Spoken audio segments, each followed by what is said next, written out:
termasuk salah satu amalan yang ternyata bisa menjadi potensi besar untuk mengganggu Ramadan kita itu apa? Orang yang durhaka sama suaminya. Ustadz sensi, enggak, itu hadisnya. Rasulullah itu mengatakan salah satu orang yang sholatnya itu tidak diterima oleh Allah, yaitu salah satunya adalah wanita yang membuat marah suaminya, maka sholatnya tidak akan pernah melewati kerongkongannya ketika kemarahan itu tidak yang ada yang syar'i. Maka dalilnya adalah kalaulah kemudian seorang wanita ketika membuat marah suaminya sholatnya tidak diterima oleh Allah, lah bagaimana dengan puasanya? Dan kita khawatir kita ini kemudian ketika puasa tanpa kita sadari kita nyaman gitu, kemudian kita membuat marah suami kita, tapi kita tanpa merasa bahwasanya itu termasuk perbuatan yang harusnya pula kita hindari. Tapi suami saya memang begitu. Iya, memang suami kita kan bukan nabi, Bu. Jangan mengharapkan suami kita kayak Rasul kalau diri kita bukan kayak Khadijah. Mas mau kayak Rasul gitu loh. Wong kamu aja gak kayak Khadijah mengharapkan saya kayak Rasul. Ini namanya zaman fitnah itu. Umpamakan dirimu kayak Khadijah dulu, baru mengharapkan suami kayak Rasul.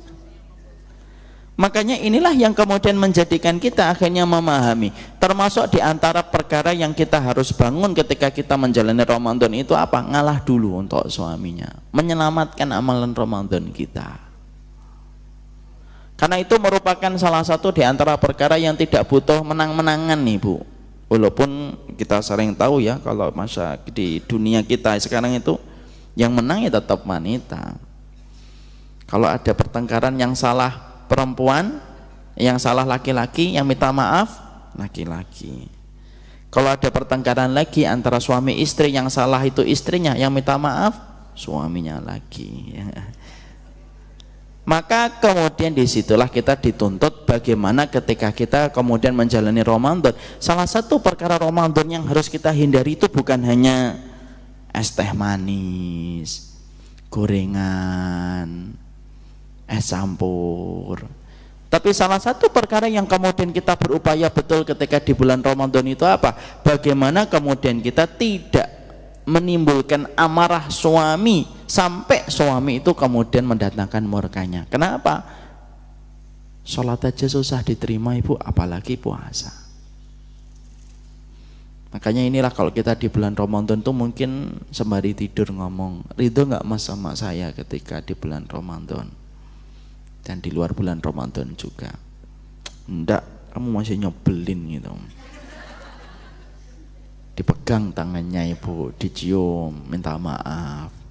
Oh, jangan malah gitu ya, sudah tidur di luar sana. Itu malah tambah parah. Makanya kemudian di situ kemudian kita menjadikan akhirnya memahami, termasuk di antara perbuatan yang kita lakukan itu berusaha betul menjaga suasana Ramadan, jangan sampai Ibu menjadi penyebab kemurkaan suami. Diselesaikan dengan cara yang baik, komunikasi dengan kata-kata yang indah. Baliknya itu kepada ibu. Kalau ada seorang istri, cara dia menyampaikan masalah itu dengan cara yang baik.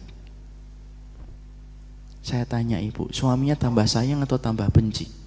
Tambah sayang. Dan wanita itu diuji dengan perasaan. Makanya disitulah kita harus berusaha, bentuk jihadnya wanita itu ya bersama suaminya. Makanya kita berharap moga-moga Ramadan kita di bulan ini, keluarga-keluarga kita, minimal kalaupun terjadi pertengkaran itu bukan ibu yang menjadi penyebabnya, pemicunya dan sebabnya. Walaupun itu wajar, mana ada sih rumah tangga yang tidak disertai dengan pertengkaran. Tapi bukan berarti kita mewajarkan terus diri kita. Karena kalau kita terus mewajarkan terus, nantinya tidak ada komitmen terus untuk mencari ridho suami. Wajar kok saya gini itu. Nah itu sebenarnya harus dihindari sedikit demi sedikit. Karena kita pahamnya, Rasulullah sudah menyampaikan, ada orang-orang yang sholatnya tidak akan melewati kerongkongannya. Budak ketika kabur sampai balik kepada majikannya. Wanita yang buat marah suaminya sampai suaminya kembali ridho kepadanya. Kecuali ibu mengingatkan kesalahan dan dosa besar. Suaminya berzina, datang ke dukun, tidak sholat, ngasih nafkah ke ibu, nafkah yang haram. Nah itu baru pertengkaran dimulai. Tetapi untuk sesuatu yang hak, untuk sesuatu yang benar, bukan untuk sesuatu yang salah. Barakallahu fikum. Inilah